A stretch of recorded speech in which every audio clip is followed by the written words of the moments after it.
Hey, welcome to my channel Mount Editing. In this video I will show you how to enhance your photo using this preset. Here are some example photos before and after using this preset.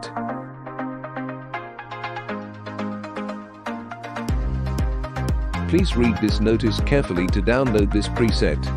And don't forget to like, comment and subscribe my channel. So let's start edit.